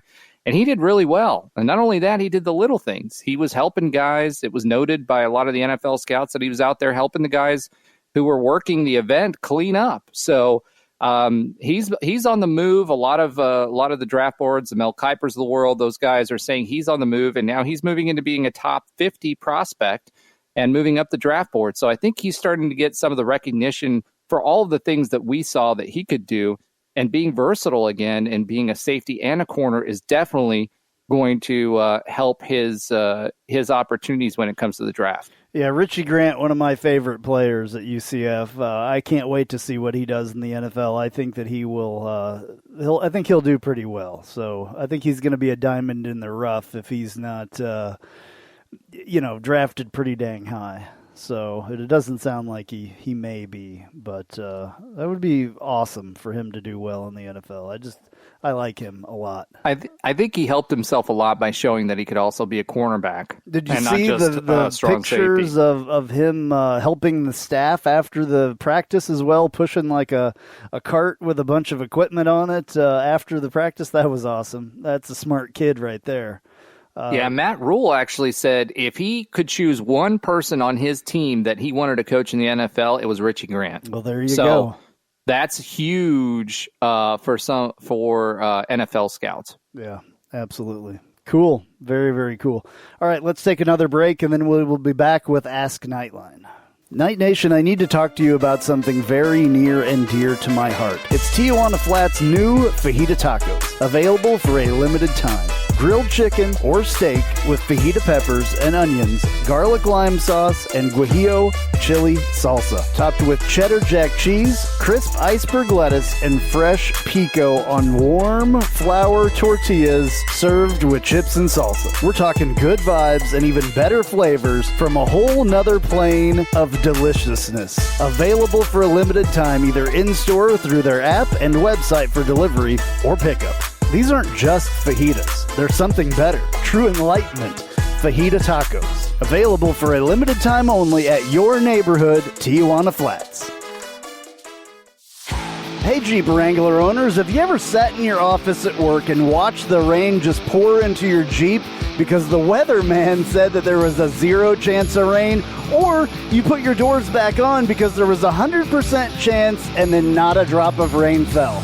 Well, there's a company out there that can help take the worry away and give you the peace of mind to be without your doors.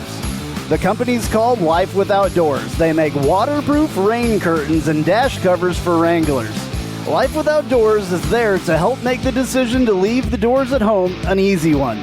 Find out more at lifewithoutdoors.com.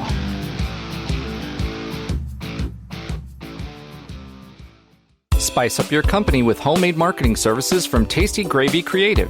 Tasty Gravy serves up a menu of budget-friendly marketing, graphic design, and public relations services customized to your specific goals. Co-owned by a UCF graduate, Tasty Gravy can help refresh your brand, strengthen your online presence, or reinforce your company's message. Contact Tasty Gravy for help with your website, social media, marketing, advertising materials, and more. Visit tastygravy.com. Ask a Knightline is brought to you by Chad Barr Law. Chad is a UCF alumnus and diehard Knights fan. Chad Barr Law handles auto accident, slip and fall, and personal injury cases. Call Chad today at 407-599-9036 for a free consultation. That's 407-599-9036. Armor up and call Chad Barr Law today. All right, time again for Ask Knightline. We're answering your questions that you posted on our Facebook page or via Twitter at #AskKnightline. First of all, UCF Guy 23, if UCF does not hire Lebby or an exciting offensive mind, how upset will players and fans be? Also, what led to Parker Boudreaux leaving UCF and what started the process never coming back? I think the players and the fans will be upset if they don't hire Lebby because he's the one that they're clamoring for personally, and me too. And I do think that it needs to be somebody that has something exciting going on and not a guy like Gus Malzahn who may run more of a pro offense like we talked about before. I think Lebby would be the perfect fit. Yeah, for me, I think it wholly depends on who they bring in. If it's not Lebby, Who do they bring in? If it's Gene Chizik or Gus Malzahn, I'm pretty sure there's going to be pitchforks and torches, right? If they have somebody else that's a big name that we weren't expecting, then maybe that's different. But I think by and large, I agree with your take, Andrew. I think people would be extremely upset. Players, clearly, both former and current, have expressed themselves in wanting Jeff Lebby to come back. They've had a close connection with him before he left. He seems to be a player's coach. Everybody says he's the type of guy that fosters that commitment, and that says something all in itself. If players, former and current, are willing to say that about you after you leave, I think that says a lot about the commitment of the team, and right now I think that's extremely important. All right, for the second part, his second question, also what led to Parker Boudreau leaving. Parker Boudreau was hurt. He had concussions throughout the season. I believe one maybe that was pretty bad that he got preseason maybe. And then he got a pro wrestling contract. So he's making money. I don't know how much money. Sometimes pro wrestlers make really good money. Sometimes they don't. Sometimes you think they make really good money and they don't. But hopefully for a kid right out of college that is like him, I think he has the body and everything else to be a pro wrestler. He's a little short, but I think he's going to do great at that. He's compared a lot to Brock Lesnar, obviously. I think there will be some kind of a storyline in wrestling that, it's Brock Lesnar's kid.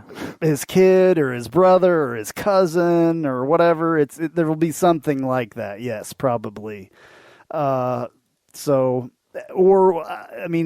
guess another one would be, I don't know where he signed. I think he signed with AEW or whatever, or I think it's AEW.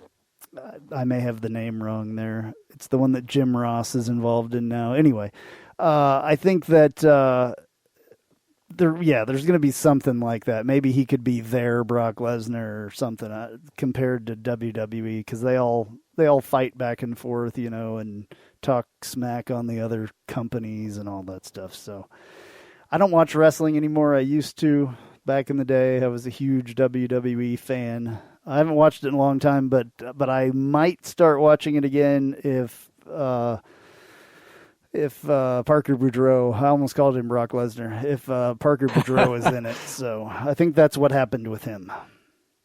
He is AEW, by the way. Okay. Is he on their website and profile and all that? Has he made his debut already?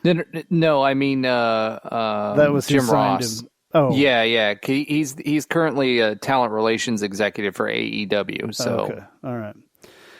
At Lonely B UCF, has the Heupel era lessened the pressure on Lebby to go undefeated every year? I talked a little bit about this earlier, where I think that was unrealistic in the first place. I think so.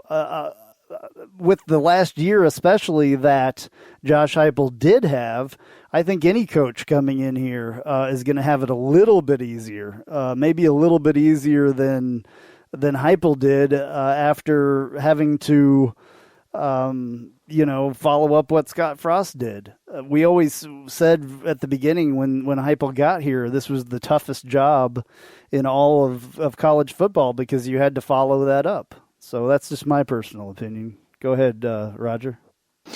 I'm not sure if it's lessened the pressure to go undefeated per se. I think it's lowered expectations. I think the big part about it is, to your point, what you said, Andrew, up until this point, this last year was the last vestiges, in my opinion, of that college football playoff push and how close we were to it. There were a lot of expectations around this year.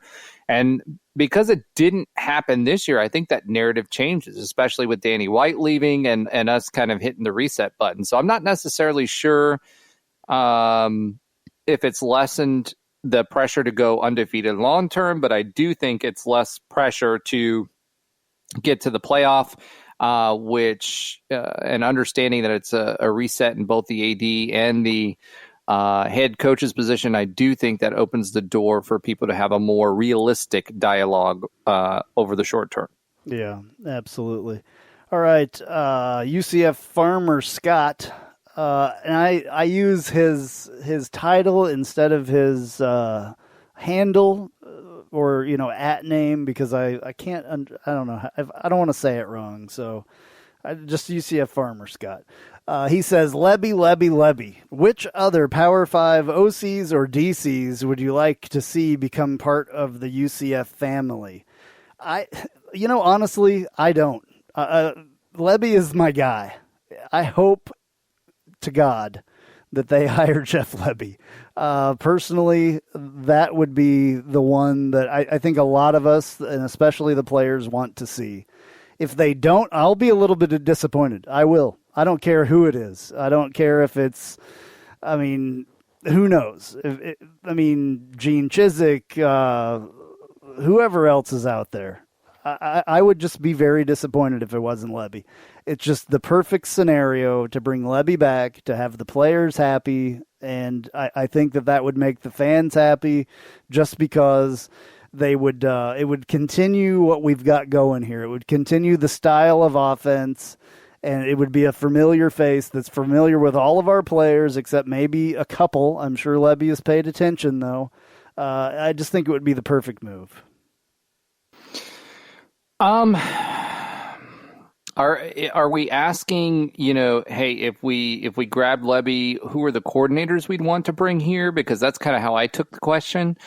I agree with you on Lebby. I think he's definitely a good choice for us. He has done well both here and Ole Miss. He's a great recruiter. I don't know about the coordinators.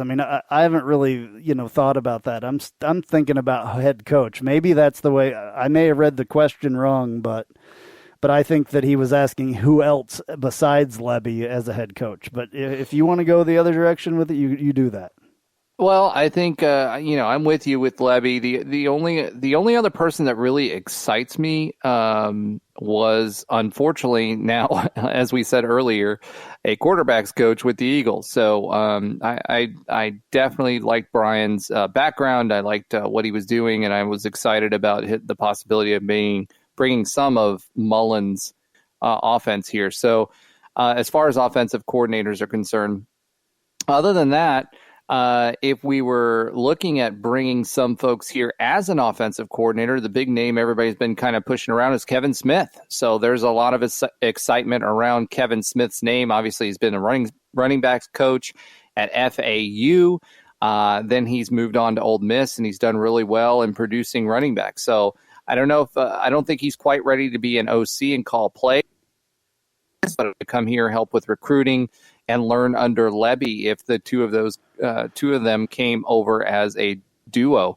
The only other person that really jumps out at me that's a defensive minded guy would be Marcus Freeman, but he's not at Cincinnati anymore. So I really like what he was doing at Cincinnati, and I think if we were looking at a defensive minded coach, that's who I'd be trying to get. But realistically speaking, I think he signed on with Notre Dame or something. Yeah, right? Yeah, he did.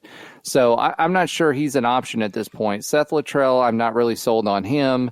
When you look at the spectrum of what's available, I think more and more there's a reason people are saying Lebby. I think from the coordinator spot, if we can get Kevin Smith home and he can learn, I think that's all a positive thing as well. So that's kind of my take on it. All right, Captain Veg 1. I think that's the way that these Twitter handles, they're hard. Captain Veg 1. Or maybe it's Veg. I don't know. Veg. Anyway, I hope you understand who we're talking about. Captain Veg or Veg 1. We need one of those media guides for our fans. Some for of our them listeners. are hard. Some of them are hard. If you don't use your name or something, I just don't understand. You know how bad it is when you listen to me murder everybody's name every week, guys. Yeah, I've been doing that for years. But my favorite at name is at me and Angus. I think that's my favorite one out of all of them. But anyway, I like this Captain Veg or Veg as well. Is the players calling out for Lebby as hard as they are good or bad for UCF in a search? Well, it can lead to a lot of disappointment for players and fans, I think, and that's the problem with that, because people get their hopes up and for some reason it doesn't work out. That's the only thing that I worry about this situation by doing that, especially by the players, calling someone out like that, clamoring for a coach. Although, then again, that could put, that name really up front for, the president and everybody else that has to make that decision. Like I said, it can be kind of weird. Like you hire an AD that doesn't agree with that situation or has his guy already picked, then you're going to have a problem. And how are players going to, react to whoever else it is? We wanted Lebby, so it could be a little bit of a problem. Yeah, I agree with you there. I think it puts UCF in a really tough spot. Even if they didn't go the direction of Lebby and it wasn't UCF's choice, Lebby just said, "Hey, that you're not paying enough, or I want to keep going at Ole Miss, or whatever, for whatever reason." No indications of that, but just saying that was the case. Then UCF's not going to be able to release anything that says, "Hey, Lebby just said, now pass." I mean, that would be a bad look for UCF and, for attracting any potential hires, because nobody wants their business out there if they're looking elsewhere. That's kind of an unwritten rule. That being said, to your point, Andrew, again, it's if UCF doesn't go that direction, there's pressure there too, because the players are at that. The former players are after that. Local high school coaches are screaming out for his name, and the fan base. So it creates a bad situation for choices if they don't go that direction. The hard part would be if Lebby, for whatever reason, decided he was offered the job and decided, I'm not going to take this right now. I'm going to hold out for another job or something else. That really puts us in a tough spot. So I agree with you. Setting expectations. What we're doing right now is setting expectations. And whenever there's it doesn't head a certain way and there's expectations set, it creates a doubling or tripling of the disappointment that comes with that. So absolutely, I agree with you 100%. That's the one thing that I worry about with all this is, I mean, I love it that everybody's clamoring for Lebby. I absolutely love it because I love that guy. And I know the players do. It's just the disappointment that will be if he's not the guy, it's going to be bad. And who knows what will happen as far as players deciding where they want to go and everything else. So, Black and Gold Ed, this one's easy. Black and Gold Ed, I like that. At Black and Gold Ed asked the top 3 attributes you were looking for in the next head coach. My top 3 would be, in not any order here. I guess maybe they are. Number 1, I think that the locker room is a very, very important place. And the locker room, in quotes or not, meaning that the players need to be fully on board with whatever is going on, and that head coach, however he wants to make it, whether he wants to make it like a family atmosphere like Frost did and Heupel talked about, but I don't think did. I think that's a very, very important thing.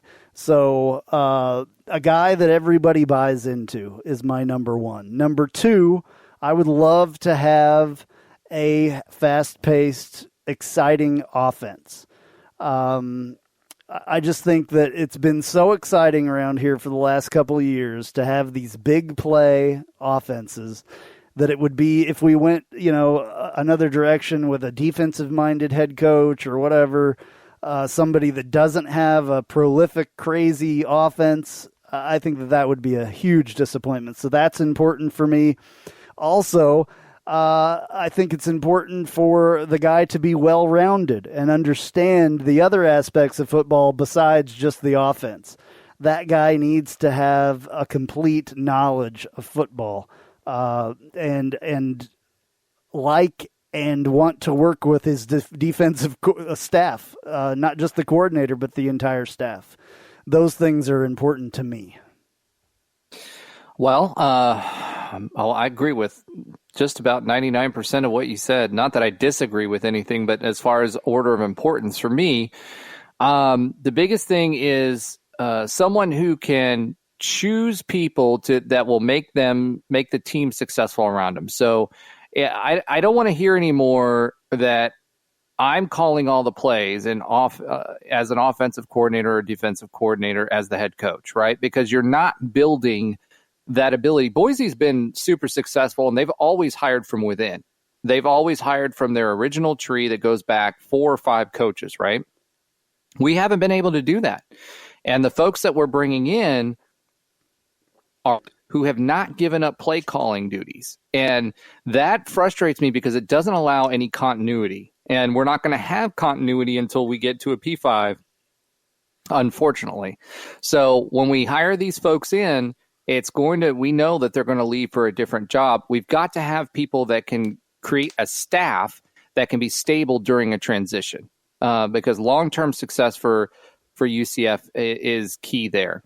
Second thing is Danny White's built a brand. UCF is a brand. We're loud, we're proud, we're hard-charging, we're UCF fast, we're UCF fierce. We say what's on our mind. We've got a young fan base that says what's on their mind. Whoever comes in has to be able to tap into that fan base, tap into that brand, and as you mentioned, have a high-octane offense and defense that performs. So, and the last thing is really being able to win. We've got to have someone who, you saw Heupel do it a couple times.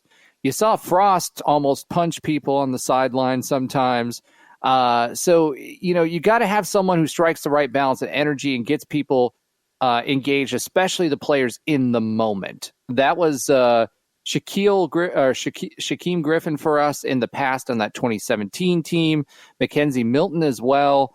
And now you've seen Dillon kind of take some steps up there too, but you need someone and get that buy-in and can motivate the team in the tough spots, because where we have lost is in those tough games where that's been close, and it's either been a coaching mistake that more than likely past teams, the great teams, could have overcome, or it's been a situation where the killer instinct just wasn't there. So for me, those are the 3 things, is just being able to build that culture, being able to carry on that brand for UCF, and being able to motivate the team in the tough spots. And if we get those 3 things, I think we're going to be successful. All right.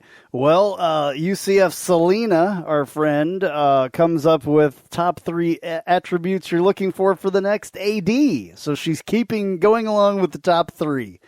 All right, so the AD, I think it's very important that he understands the brand at UCF and understands all those things that Roger was just talking about our fan base and how strong our fan base is, and sometimes how finicky our fan base can be as well. But I think that understands what UCF is and what it's all about and where they came from, I think, is the most important thing.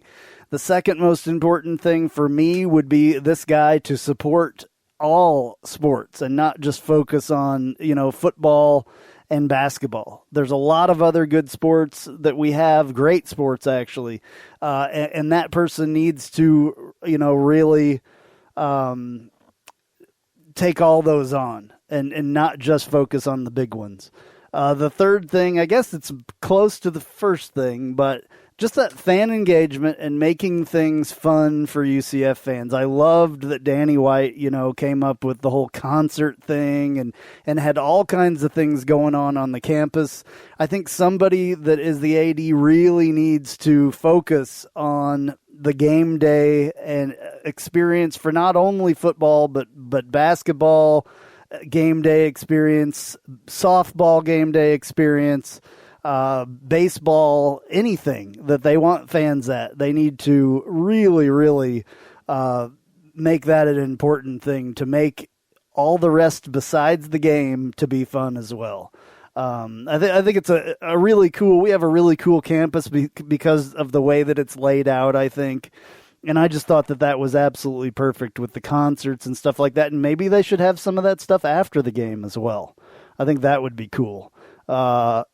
it could get a little crazier, but that could be cool as well, having a little bit of party atmosphere after the game instead of just everybody going home. You want to have Slayer?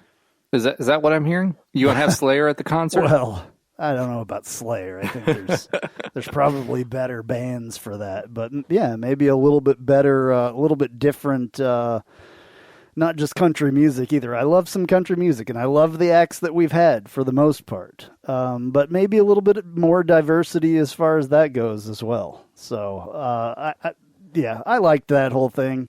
I thought that was really cool. Would like them to do a little bit more.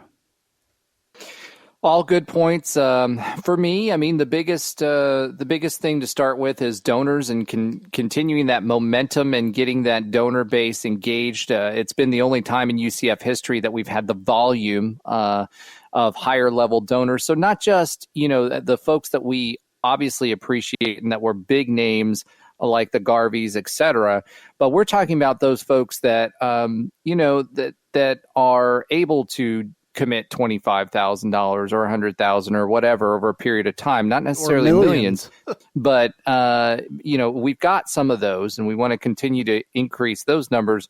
But where we're really going to be winning is when we can increase that donor base that's in between. So if we can continue to do that with the young alumni that we have and continue to keep them engaged, I think that's super important. We've made some strides there, and then also the alumni that's out there that can't afford that, but can afford $100 or $50 or whatever it is that we can. We've got the strength in numbers.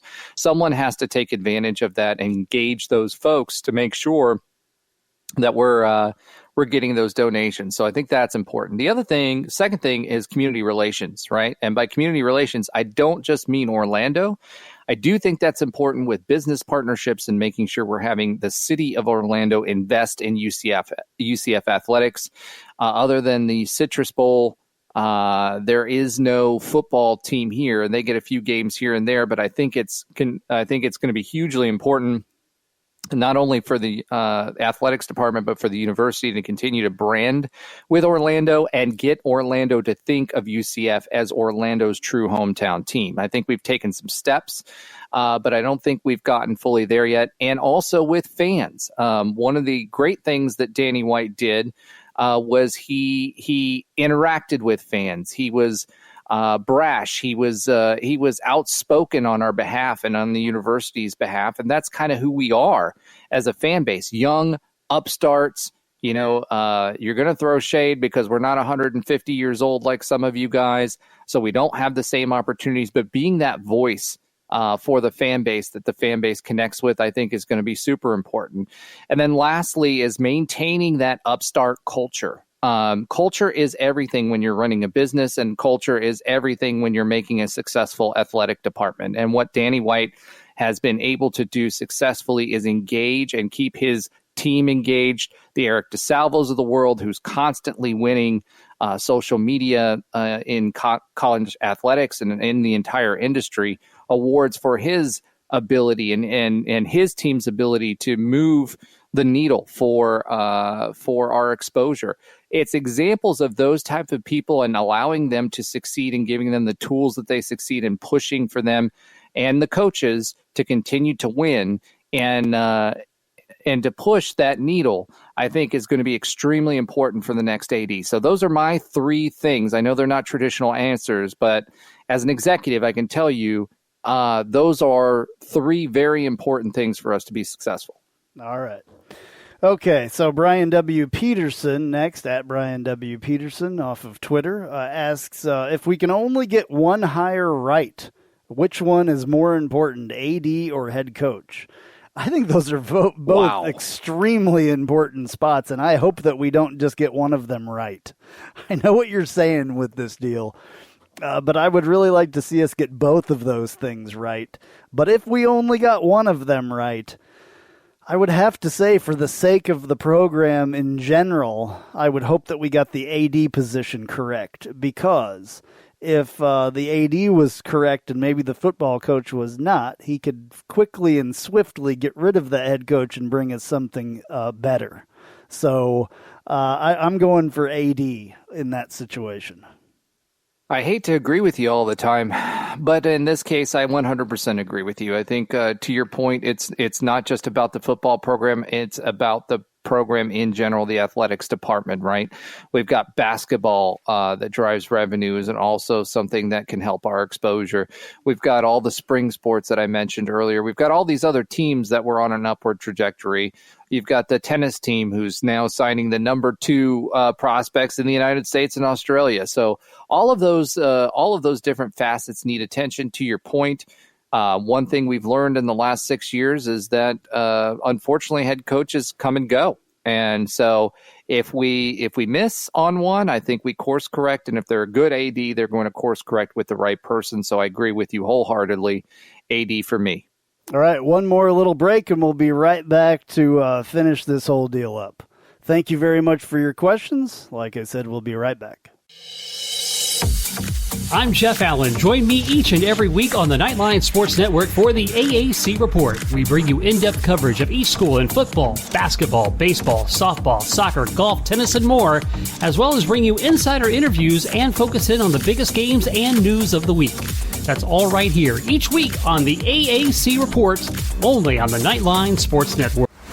Hello, Night Nation. This is Andrew Phegley reminding you to tune in every Tuesday night, 9 to 10 p.m. on WDBO 107.3 FM and AM 580, plus the WDBO app for Knightline at Night. Brought to you by Chad Bar Law. We'll be taking your calls and your texts reacting to the previous week's UCF sports action, and you never know who will show up. Once again, that's Knightline at Night, every Tuesday, 9 to 10 p.m. on WDBO 107.3 FM and AM 580, plus the WDBO app. Go Knights and charge on.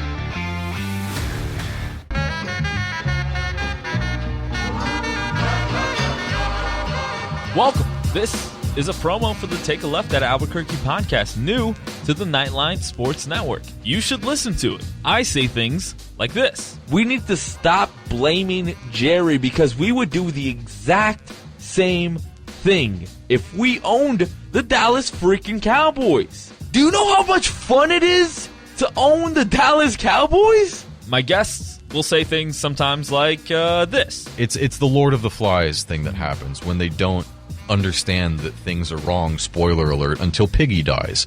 Lord of the Flies has been out for like 100 years. I don't even know. Yeah. Sorry to everyone at home who I spoiled the book for. A book's been out for like 90 years or something. And sometimes, rarely though, I'll say really stupid things like this. If they don't make it out of the West and the Raptors get to the finals, I will go on either this show or whoever's show and say that Kawhi Leonard is overrated because I have too much evidence of it. New episodes drop every Friday with me and some of my good friends right here on the Knightline Sports Network.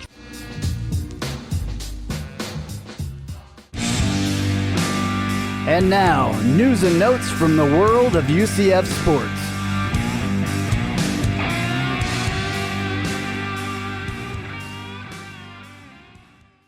UCF launches a new satellite successfully into space from Virgin Orbit's Launcher 1 rocket. The satellite's mission is to capture video of small particles colliding in microgravity, which will help scientists understand the earliest stages of planet formation. All right, and Jordan Taylor, a UCF grad, won the Rolex 24 Hours of Daytona today as part of Team Corvette that runs in the GTLM division of the IMSA WeatherTech series. His father and brother also won first place overall with the Conoco Minolta DPI Acura. So that's pretty cool that we have race car drivers that went to UCF as well, along with Eric Amarola. That's a NASCAR. Anyway, all right, this has been Knightline 248. I'm Andrew Phegley. And I'm Roger Phipps. Go Knights. Charge on.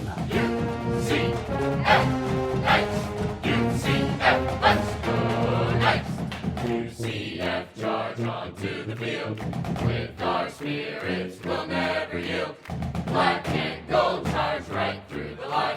Victory is our cry. B-S-E-T-O-R-Y. Tonight our nights will shine. UCF, Knights. UCF, let's go Knights. UCF, charge on.